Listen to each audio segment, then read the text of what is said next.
RPG lessons learned. When the game is over, when your players are gone, that's when lessons are learned.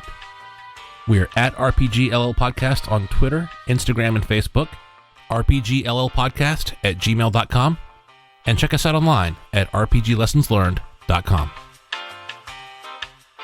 Hi, welcome to RPG Lessons Learned, the show where you can learn from our mistakes. And with me again is Tanner. Hello, it's been ages since we've spoken. So long.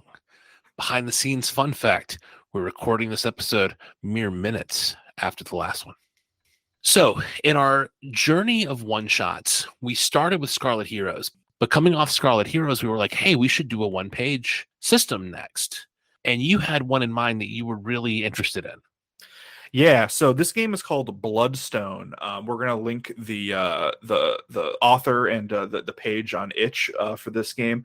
But if you've played the hit video game Bloodborne or any of the Dark Souls games, it's basically that with the numbers filed off. But this game wasn't a huge hit for either of us. I don't think that the game is bad, but I think we're gonna talk negatively about our experience playing it. But I think one of the major misses was that I was a big Bloodborne fan, but you, Dusty, were not. I think the last game you played was probably Ultima 2 on an Apple. I play older games. I think the last AAA title that I beat was Assassin's Creed 3. Ooh, bad one to go out on. Ooh, I enjoyed it. I loved it. We're going to have a hidden sub-episode debating Assassin's Creed 3. We should. I enjoyed Connor. But yeah, that's like the last AAA title. And then, boom, I'm married. Boom, I've got a kid.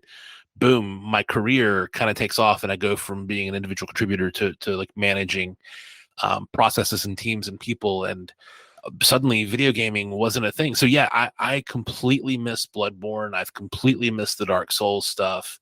I didn't have that context for this game. Yeah, and I'm wondering if you walked into it with that, if it would have changed your opinion even by 10%, you know? But the appeal of this game that I think is really cool, and I still think is really cool, is that the game rules come in two pamphlets, like literally like a brochure pamphlet. One is for the players and one is for the GM, and everything is written. And I props to the design of this. It's awesome because like you unfold it and the hierarchy of information presented is good, and you can doodle on these, and like you can keep track of everything you need. It's your character sheet too. Big thumbs up to that. I love. I know this isn't the first game to do it, but I love that people are experimenting with the format of what an RPG is, you know, whether it's a note card RPG that you keep in your wallet, whether it's a 400-page hardcover book like is traditional or whatever. But that's what approached me to this. And I said, you know what, like I am so much more confident in my ability to grok a system when it's a pamphlet. And then I was kind of wrong. But I'm with you, man. Like the idea of a one-page system, I'd fallen in love with it, you know, before actually trying it. I'd fallen in love with the idea, and to me, design is more about what you don't do versus what you do. And I look at some of I've got a large collection of RPGs that I've acquired, you know, largely secondhand. But I look at some of the thicker books, and it almost feels overindulgent to me. Like, I've got to read 500 pages to learn how to play your game. Like, oh. And a one-page system feels like it packs all the fun into a little package, which seems so appealing. Yeah, and I think it is for lots of games. I've played lots of one-page systems, and we have another one coming up in a couple sessions that was also sort of a mixed success. But for this one, just for context, if you don't know anything about Bloodborne or whatever, it is a mix between gothic horror and Lovecraftian horror in a very interesting way. And this Bloodstone game tries to emulate that, where it's a setting that's very quasi-medieval Renaissance, maybe Victorian London, but it's dark, it's bloody, it's like the coolest like 90s horror movie maybe that you've ever seen, but mixed in with some really interesting Lovecraftian stuff. If you've ever seen the poster of Brotherhood of the Wolf, that excellent terrible movie, you've got the vibe of Bloodborne right there. And Dusty, I mean, you kind of, I guess I want to ask you going into that, like, what were your expectations about the setting just going into this? I, back to me being an older gamer, tied it back to Castlevania. Yes, and I think that's a very smart. Bloodborne is like the coolest modern Castlevania game where it's horror action, right? And that's what I was looking for Cast and so many of the problems, I can't answer your question without jumping a little bit ahead in our notes. Some of the problems, I made poor choices building my character. And even though before we played, when I read it, you warned me, you were like, hey, if you haven't played Bloodborne, you're not gonna get this.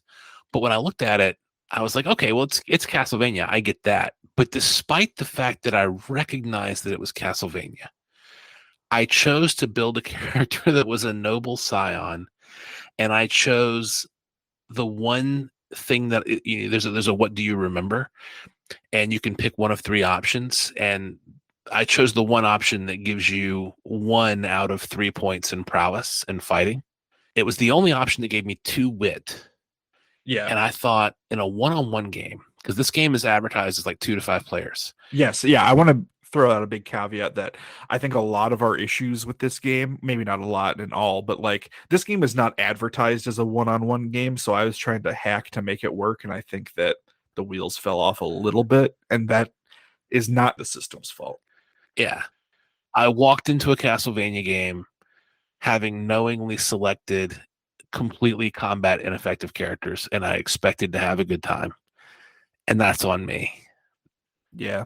One other question I had for you. This is my first time playing or even running, I should say, a Forged in the Dark game, which is based on the Blades in the Dark system, which is pretty popular. It's sort of an evolution of the Powered by the Apocalypse games. I won't get into it because I still don't like totally understand it, but did you have any expectations going to this game knowing that the system was kind of built around that? I own a copy of Blades in the Dark, and I also own a copy of the sci-fi game that is the evolution of Blades in the Dark, where you can kind of sort of play Firefly. Scum and Villainy, I think, Scum right? and Villainy, that's it. Yep. Yeah. And with a one-page system, I thought this will be great. I can get some exposure to these two games that I own but haven't played yet, because I'm really bad to buy books and then not play them. Yeah. I thought it would give me kind of a leg up in that. So I didn't have too many expectations walking in, except for I hoped I would walk out with a really good grasp of the Forged in the Dark system. Yeah. I didn't achieve that. I don't think I did either. And I mean, like, none of it really stuck with me. I mean, I understand the sort of the basics, the idea that the whenever you're rolling an action, you're considering the position that you're in as a character and then the effect that you will have on whatever it is you're trying to accomplish. And that's kind of what the whole game is based around. But like many narrative games, it's kind of hard to adjudicate that and to make that clear, especially in a one-on-one game when we might not be imagining the same fiction. And that's probably just a weakness of me as a GM, not being in practice or experienced with this sort of thing. But I really did find it a struggle. And like I said, I don't think that that's on this game. It's also like kind of the mindset I was going into it with, where I was like trying to fit this very square peg into a round hole, you know. In our show notes, I mentioned something that you kind of pushed back on that I'm very interested in. My perception was that there were a lot of little mechanics and doohickeys and doodads for the player to engage with. Like you could choose to spend blood to increase the effect of your weapon. You could choose to spend silver bullets. You could choose to reload. You could choose to go back to the hunter's dream to kind of level up once per session. It seemed like there were a lot of little bells and whistles and buttons and levers for the player to pull mechanically that I thought would be engaging, but you didn't share that idea. So as a 40 something, I think people assume that I played D&D like in the golden days of D&D in the 80s, and I really didn't. I got Yeah. into D&D with 4th edition, and in 4th edition, you also had lots of fiddly bits, lots of powers on lots of cards. But the thing about 4th edition, and I loved it, And I would play it again. I wouldn't run it again, but I would play it again. I'm not trying to hate on fourth edition. I The am thing about also a fourth edition defender for the record. Yes, but the thing that fourth edition doesn't do well is, yeah, you've got a lot of cards, but there's usually only one that's appropriate to the situation. Yeah. And yes, this game has a lot of fiddly bits that you can choose to do, but it's usually pretty clear which one it's like an NES game. Hmm. It's like Castlevania. You've got the holy water and the axes, the boomerangs, and the whip and the jumping, and you have kind of a lot of tools at your disposal.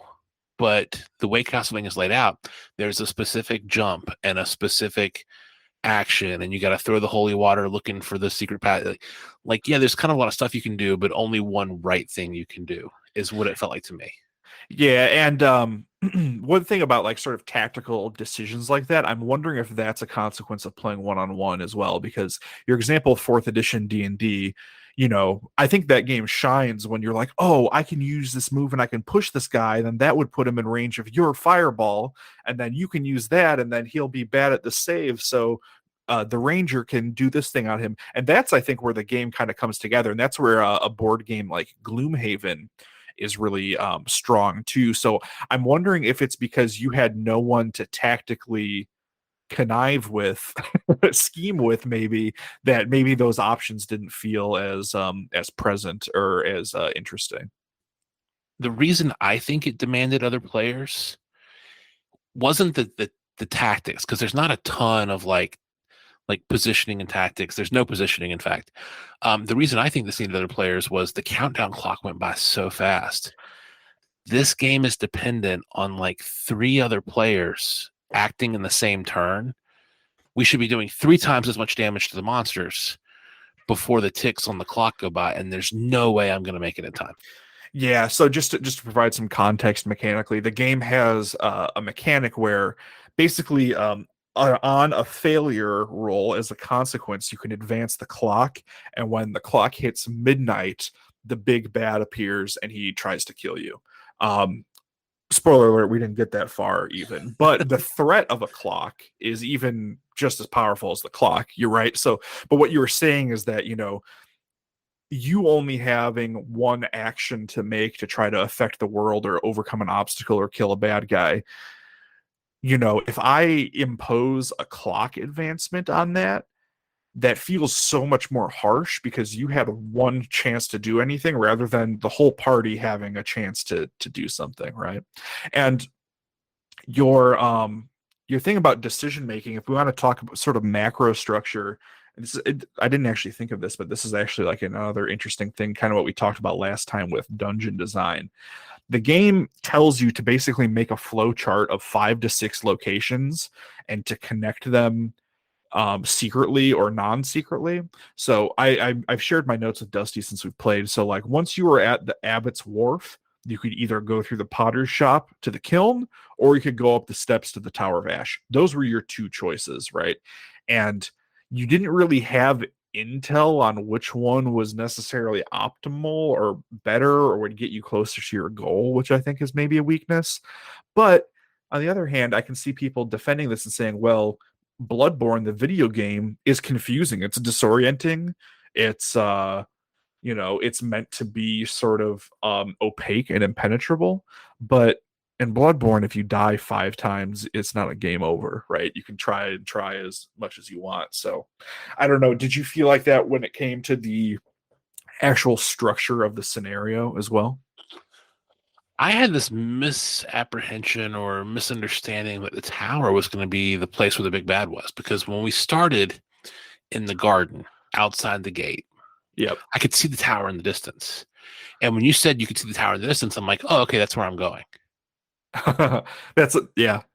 And in my head, I was like, okay, like Castlevania, you see Castle Dracula in the background in that first stage, where you're going through the graveyard, and that's where I was expecting to go. And when I got to the Abbot's Wharf and I had the choices, and I think I did ultimately go with the killing because I thought it would take me into the tower. Yeah. And then when I finally died, and it was like, oh, fun fact, Dusty, you were less than halfway through. It was like, oh, Yeah. Yeah. And that's not a noise you want your player to say when you accidentally TPK them, right? And I get that Bloodborne's hard, and I mean Castlevania was hard back in the day. Those stupid Medusas going in a sine wave, Yes, unpredictable, a completely outside the ability of the human brain to calculate where to jump. and there's a point of difficulty though.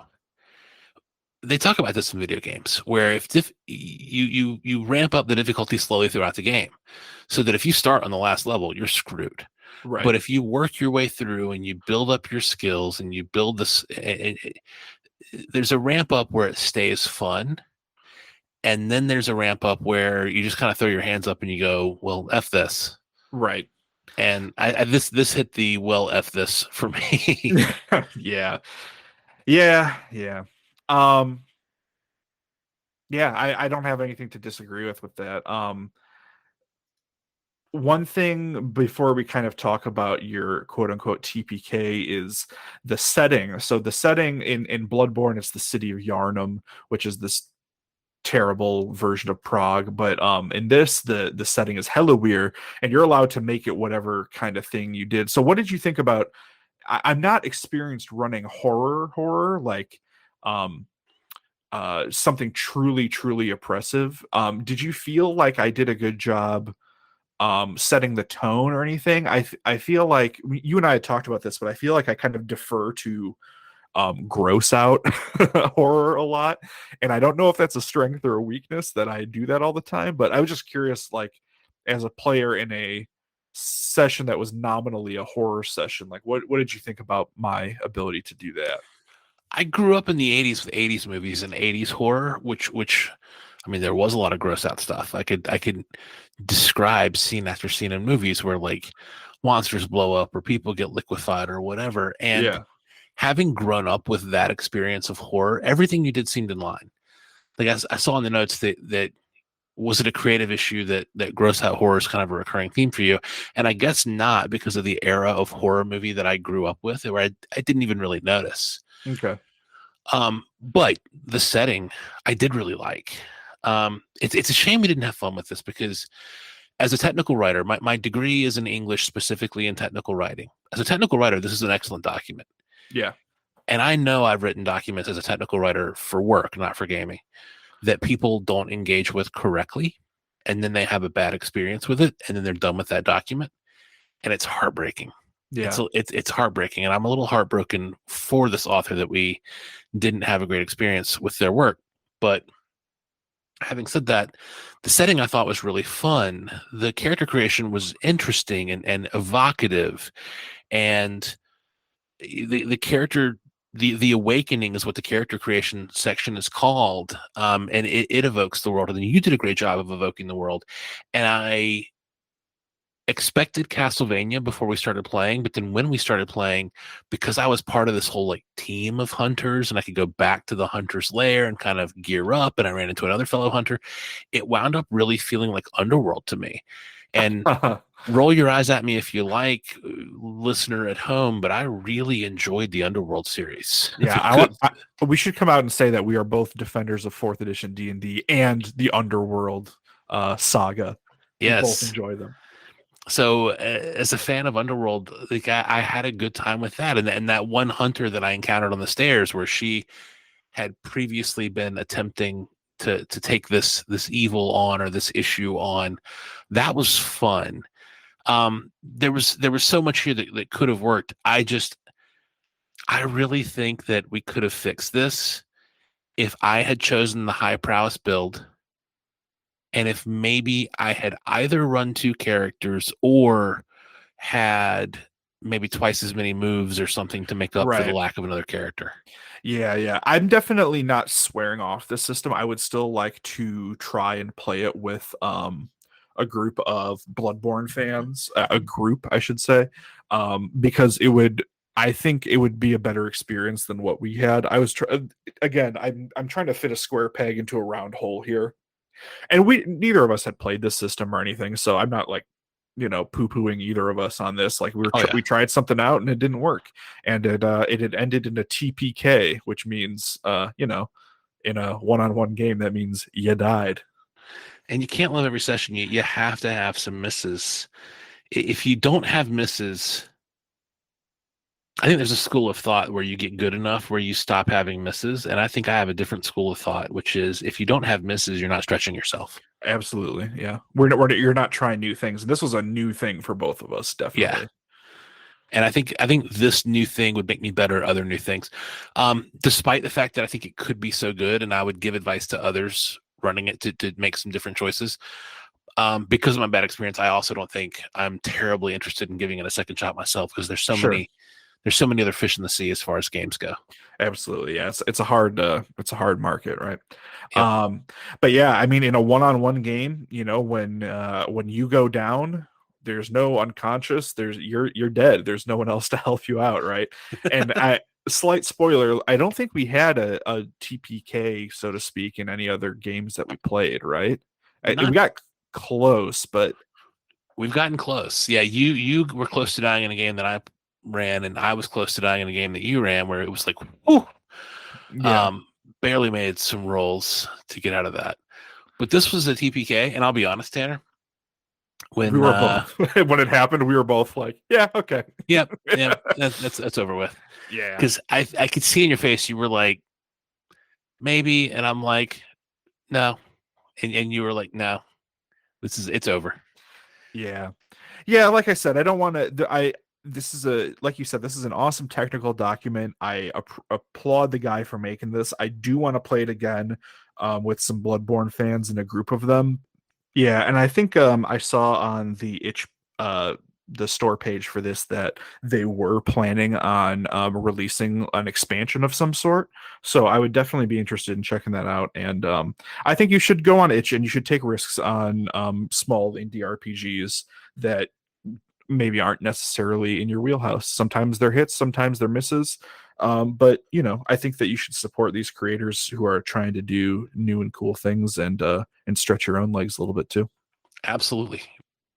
But yeah, check it out, see if it's for you, and we will be back next time talking about something a little bit more traditional. We're going back to our favorite burger place next time, so to speak. Absolutely.